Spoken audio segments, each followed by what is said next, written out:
You know, we're also watching the balance of power in Congress, where all eyes are on the more than 3 dozen House seats that have yet to be called tonight. Last night, NBC News projected Republicans would take control of the Senate, flipping 3 seats from blue to red. In the House, the magic number is 218. You see it here. Republicans have the edge, but Democrats still have a shot, and they aren't far behind. The questions tonight: will Republicans control both chambers of Congress and the White House? And of course, when will we know?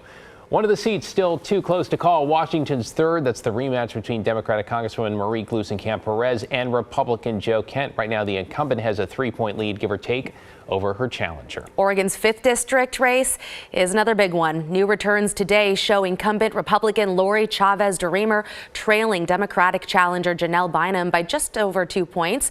About 7,000 votes separate them. Let's get right to Alma McCarty in the newsroom. Alma, you've been keeping an eye on both of these races. Yeah, David, Christine, it is really no surprise that it's still too close to call either Oregon's 5th or Washington's 3rd congressional district.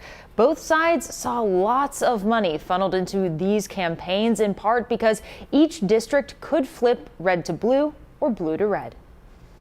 More than 24 hours after the final ballots were cast, 2 local key congressional districts are still up in the air, and the candidates still waiting. The most important thing you can do right now is check to ensure that your ballot has been accepted. One of the things is I'm really encouraged to see how the numbers have grown in a lot of rural communities. As of Wednesday night in Washington, Democrat Marie Gluesenkamp-Perez holding a slight lead over Republican Joe Kent with around 12,000 votes. Assumption on Kent's part was that voters were going to be Republicans and Trump voters, and that if they were going to be Trump voters, they were going to be Kent voters.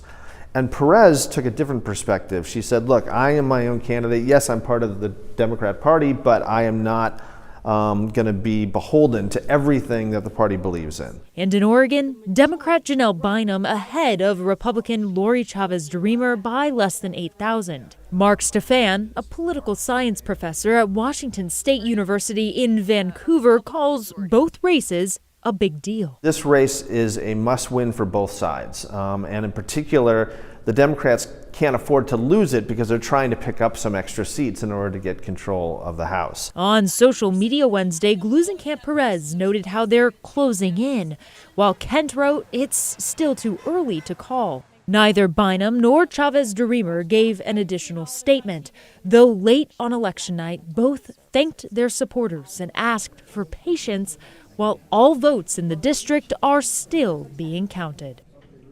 Now to recap, neither race has been called. We'll be sure to stay on top of it as ballot counting continues over the coming days. Now, back in 2022, it took days to call these districts, and final results showed both were extremely close.